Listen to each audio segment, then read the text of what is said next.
चलिए, आपका स्वागत है, वक्तव्य प्रस्तुत करें। जी गुरुजी।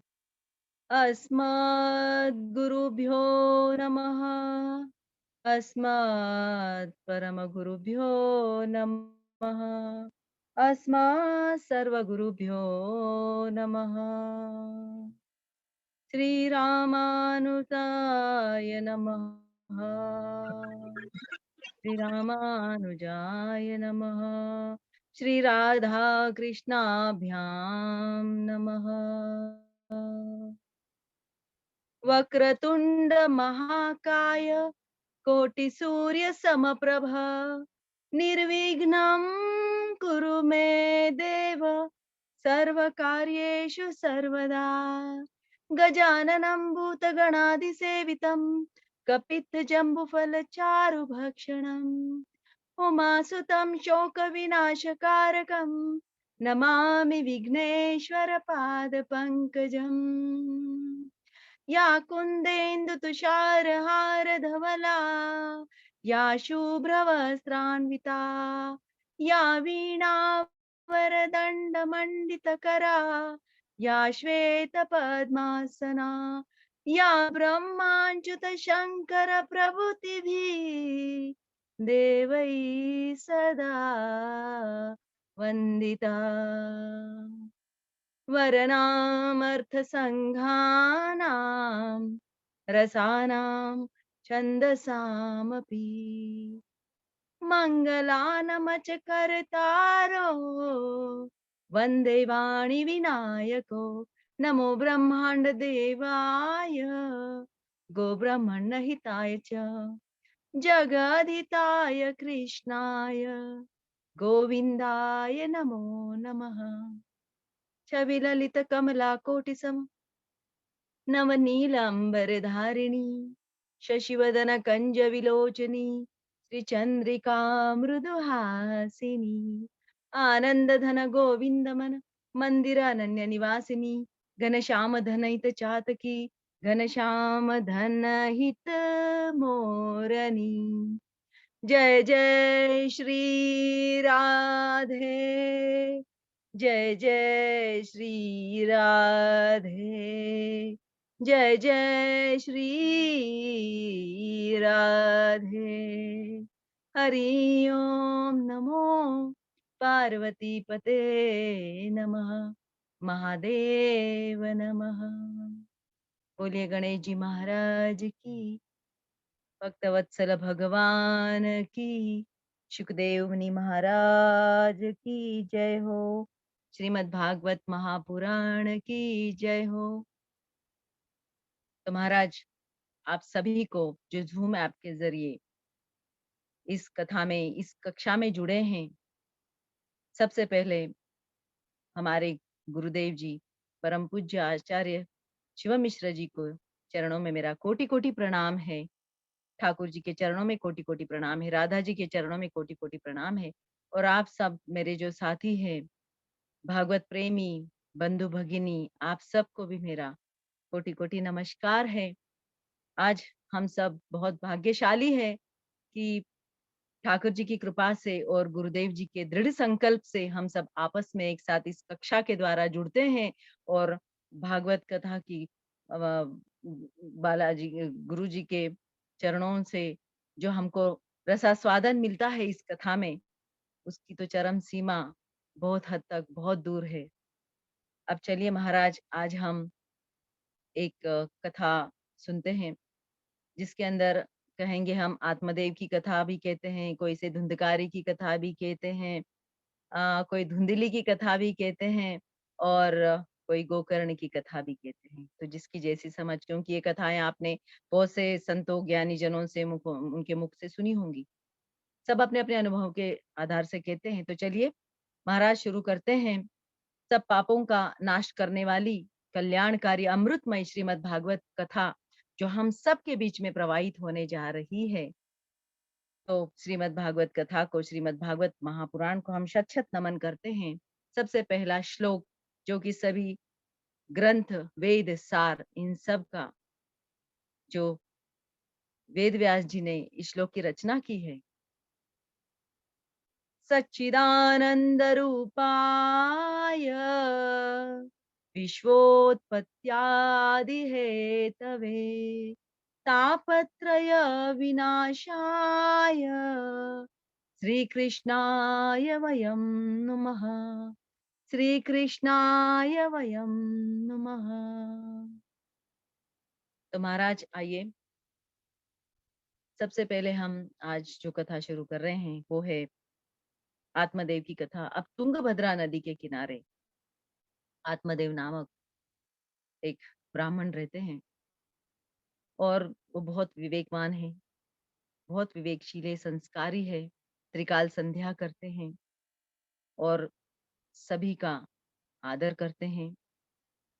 एक श्रोत्रिय ब्राह्मण है और वो हमेशा अपने पूजा पाठ में, कर्म कांड में हमेशा लगे रहते हैं। परोपकार में वो हमेशा रहते हैं, परोपकार करते हैं। बहुत सुंदर उनका चरित्र है। मगर वहीं पर उनकी जो पत्नी है, जितने वो आचरणशील है, जितने सुशील है, उतनी उनकी जो पत्नी है, जिनका नाम धुंधली है, वो उससे बिल्कुल विपरीत व्यवहार करती हैं। उनसे बिल्कुल विपरीत उनके संस्कार है, उनके व्यवहार है। जब तक धुंधली जी किसी के बीच में झगड़ा ना लगा दें, झगड़ा ना करवा दें, तब तक धुंधली जी के मन को शांति नहीं मिलती है। एक दिन ऐसा नहीं जाता है कि धुंधली किसी के बीच झगड़ा ना करा दे। अब यहाँ पर आत्मदेव जी धुंधली जी का ये स्वभाव देखकर, उन जिस तरह से धुंधली जी है, उनके व्यवहार को देखकर वो भगवान से ये कहते हैं, ठाकुर जी से, कि भगवान ठाकुर जी, मैं आपको बहुत बहुत आपका मैं शुक्रिया अदा करना चाहता हूँ। आपका मैं क्या कहूँ कि मुझे इस तरह आपने इस पत्नी को दिया है, क्योंकि धुंधली जी दिखने में बिल्कुल सुंदर नहीं थी और उनके व्यवहार तो आपने सुन ही लिए जो भी बताए हैं। तो आत्मदेव जी भगवान से कहते हैं कि भगवान, अगर आपने मुझे सुंदर पत्नी दे दी होती तो मैं आपको याद नहीं करता। मैं आपकी याद में, आपकी साधना में, आपके सानिध्य में नहीं रह पाता। अगर मेरी पत्नी सुंदर होती तो मैं उसके पीछे पीछे ही जाता और आपको समय नहीं दे पाता। तो इतने अच्छे सुंदर संस्कार और स्वभाव और विचार वाले, सुविचार वाले आत्मदेव होते हैं। अब यहाँ पर उनको एक दुख होता है, एक दुख है कि उनको संतान नहीं है। अब महाराज, संतान नहीं है तो हर इंसान यही सोचता है, हर मनुष्य यही सोचता है कि हमारे वंश को आगे चलाने वाला कोई नहीं है। हमारे जो श्राद्ध है, पिंडदान है, वो करने वाला कोई नहीं है। तो इस बात से वो बहुत दुखी होते हैं। उनके कोई संतान नहीं होती है। अब वो क्या करते हैं कि चलो संतान नहीं तो क्या हुआ, वो एक गोमाता को ले आते। अब उन्होंने गोमाता ले आली, पर दुर्भाग्यवश महाराज, गोमाता भी बांझ निकलती है। तो ये बहुत दुखी होते हैं आत्मदेव, इतने दुखी होते हैं कि आखिर में बहुत सोचते हैं कि इस जीवन का क्या महत्व है। कुछ भी महत्व नहीं है और बस वो अपने इस शरीर को, अब यहाँ रहना, इस दुनिया में रहना कोई जरूरी नहीं है। इस जीवन का क्या मतलब हुआ जब मेरा पिंडदान करने वाला कोई नहीं है, हमारे वंश में कोई संतान नहीं है। तो आत्मदेव जो है अपने शरीर का त्याग करने के लिए, आत्महत्या करने के लिए नदी के पास जाते हैं और बहुत कुछ सोचते हैं। इतना कुछ सोचते हैं कि अब बस वो नदी में कूदना चाहते हैं और वो जस्ट बस कूदने ही वाले हैं कि पीछे से एक ऋषि आते हैं और उनका हाथ पकड़ लेते हैं और वो कहते हैं कि क्या कर रहे हो। और ऋषि उनसे कहते हैं कि आत्मदेव, आप ये क्या कर रहे हो। इतनी मुश्किल से ये मानव जन्म मिला है, ये मनुष्य जन्म मिला है।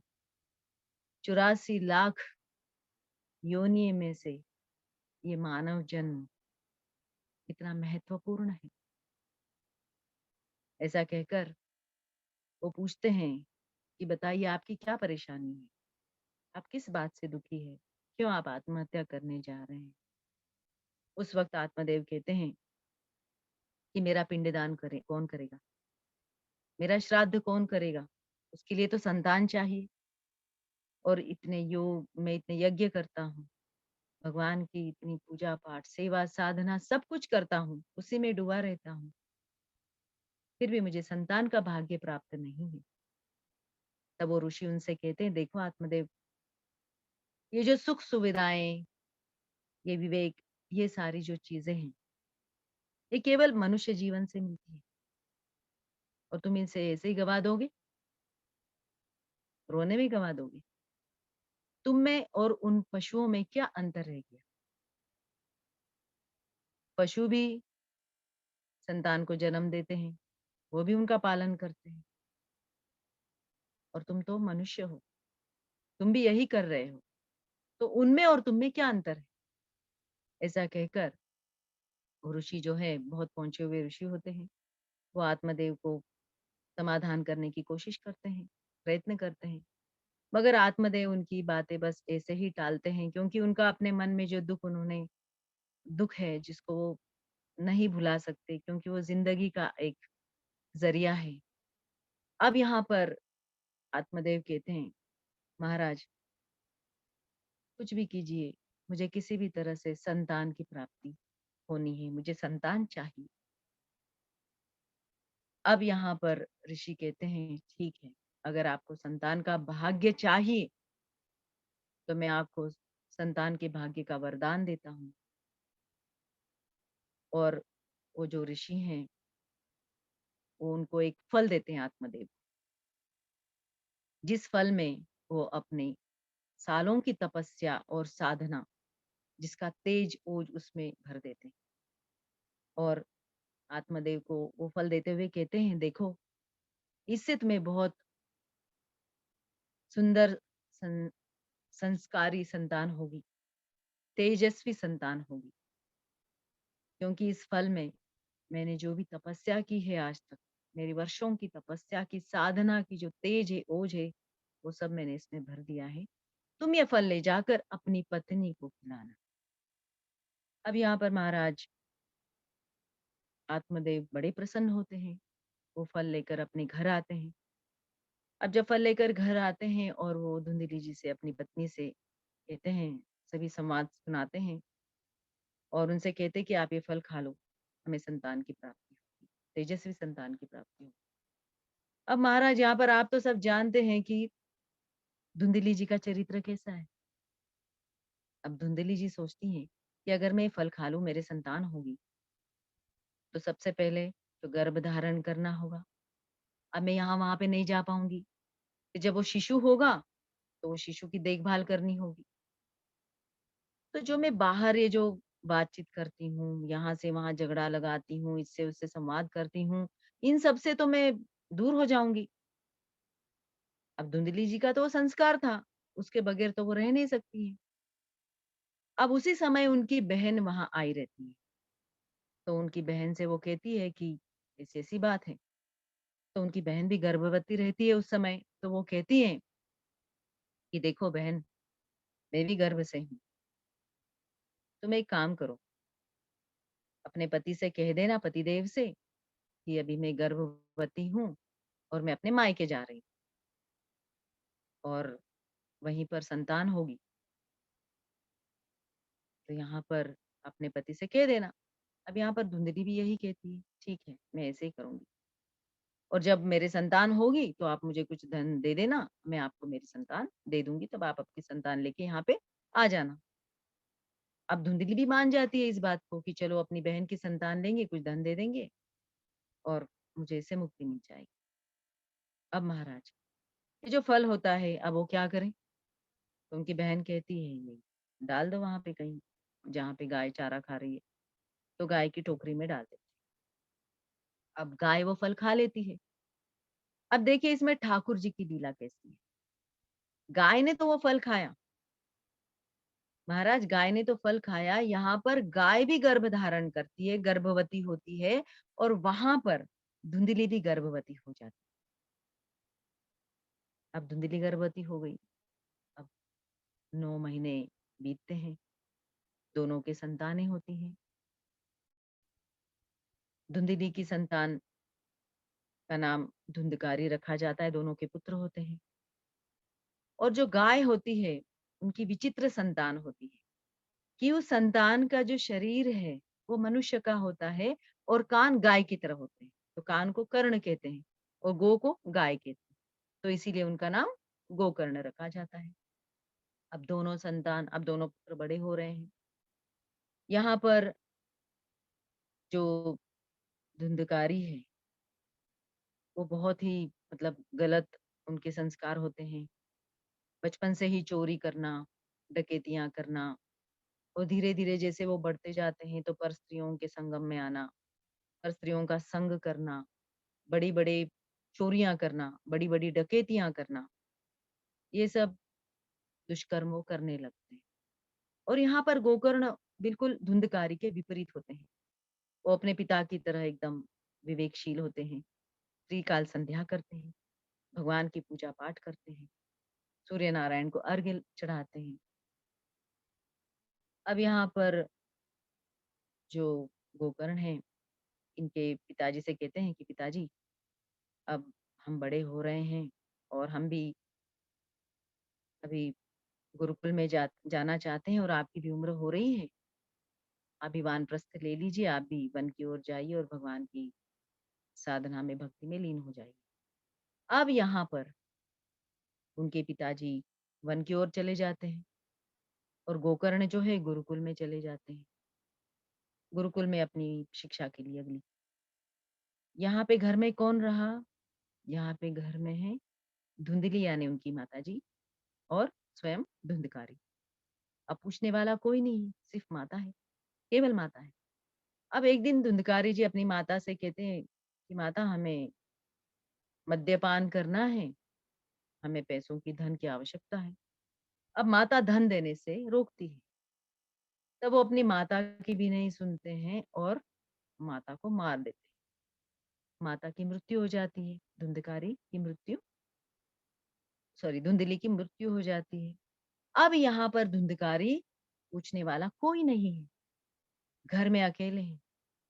अब वो क्या करते हैं? पर स्त्रियों को घर में ले आते हैं, बड़ी से बड़ी चोरियां करते हैं, डकैतियां करते हैं। अब उन्होंने क्या कर दिया कि राज्य के खजाने की चोरी कर दी, राज्य के खजाने में डकैती कर दी। और यहाँ पर जो पर स्त्रियां उनके साथ होती हैं, उनको पता चल जाता है। तो वो कहती हैं कि देखिए, एक ना एक दिन राजा के जो सैनिक है, वो किसी भी तरह से गुप्तचर, जिसने भी राज खजाने की चोरी की है, उसको पकड़ने के लिए आ जाएंगे और हमको भी फिर उनके साथ में जाना पड़ेगा। अब यहाँ पर हमें भी सजा मिलेगी।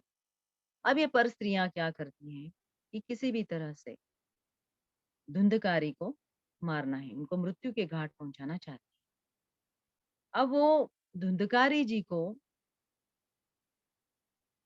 मद्यपान कराती है, बहुत सारी जहरीली चीजें खिलाती है, पर उनको कोई असर नहीं होता है।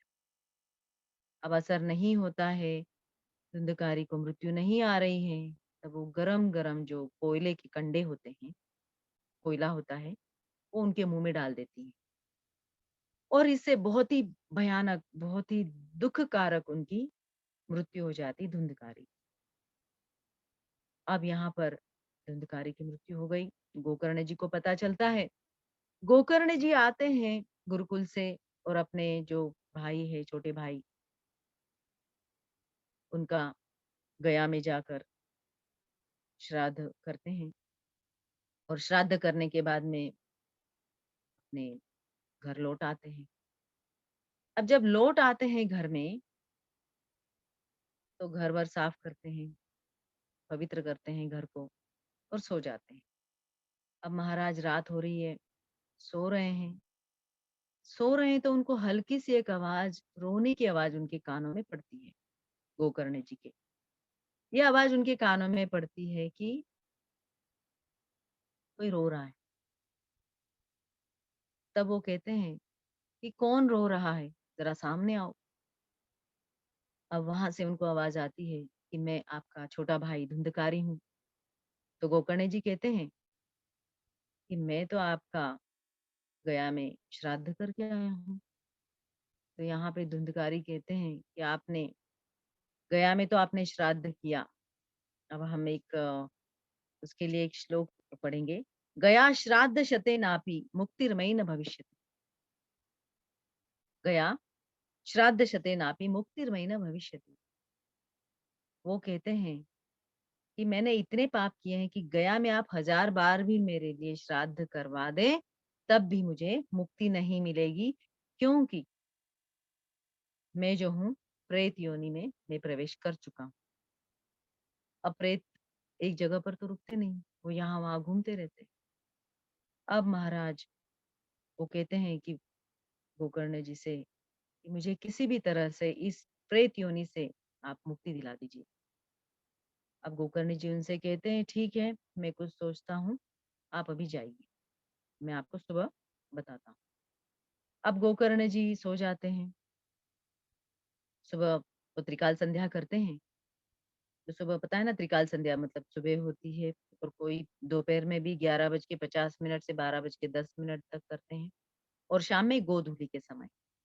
तो इस तरह से त्रिकाल संध्या होती है। अब यहाँ पर वो त्रिकाल संध्या सुबह उठते हैं सवेरे ब्रह्म मुहूर्त में, और त्रिकाल संध्या करते हैं, और सूर्य उदय होने का समय आता है। तो उनमें इतनी शक्ति होती है कि वो सूर्य नारायण जी को भी रोक लेते हैं, और उनसे कहते हैं गोकर्ण जी कि हे सूर्य नारायण भगवान, मेरा जो भाई है, मैं गया में उनका श्राद्ध करके आया हूँ, पर वो उन्होंने इतने पाप किए हैं कि उनको प्रेत योनि से मुक्ति नहीं मिल सकती। अब वो प्रेत योनि में प्रवेश कर चुके। तो उनको किस तरह से प्रेत योनि से मुक्ति मिले, मुझे इसके लिए आप एक कुछ बताइए कि मैं कैसे कर सकता हूँ, कुछ उपाय बताइए। अब यहाँ पर सूर्य नारायण भी रुक जाते हैं, क्योंकि उनमें इतनी शक्ति होती है गोकर्ण जी में। तो सूर्य नारायण जी उनसे कहते हैं कि आप 7 दिन का श्रीमद् भागवत कथा पारायण कराइए। बोले श्रीमद् भागवत पुराण की जय हो। श्रीमद् भागवत कथा का आप 7 दिन का पारायण कराइए, तो उनको मोक्ष मिल जाएगा, मुक्ति मिल जाएगी। अब यहाँ पर गोकर्ण जी श्रीमद् भागवत कथा का पारायण करने के लिए, पता है सबको की तैयारी करनी पड़ती है। आसपास के गांव वालों को, जो गांव में रहते हैं, नगर के लोगों को, सबको बुलाना पड़ता है। तो उस जमाने में तो इतने साधन हुआ नहीं करते थे, अभी तो साधन है। तो उस जमाने में आसपास में एक दूसरे को बताकर, रिश्तेदारों को बताकर, इस तरह से सभी को आह्वान किया जाता है, निमंत्रण दिया जाता है, न्योता दिया जाता है। अब सभी गांव वाले सभी वहां पे हैं, और एक 7 गांठ वाला बांस जो होता है वो मंगाया जाता है, क्योंकि प्रेत एक जगह रुकते नहीं है। तो जब कथा चलनी होगी उस समय धुंधकारी को तो वो कथा सुननी है एक जगह बैठकर। तो इसीलिए क्या करते हैं कि उस 7 गांठ वाले बांस में धुंधकारी जी का प्रवेश करा देते हैं। अब धुंधकारी जो प्रेत योनि में है, वो अंदर प्रवेश कर जाते हैं उस 7 गांठ वाले बांस में। अब महाराज पहले दिन कथा शुरू होती है, फिर कथा समाप्त होती है। दूस जब कथा समाप्त होती है पहले दिन, तो जो बांस होता है उसकी पहली गांठ जो है वो फटती है। फिर धुंधकारी दूसरी गांठ के पास प्रवेश करते हैं, उसी में अंदर। अब दूसरे दिन की फिर कथा होती है, भागवत कथा। अब दूसरे दिन भी जब कथा समाप्त होती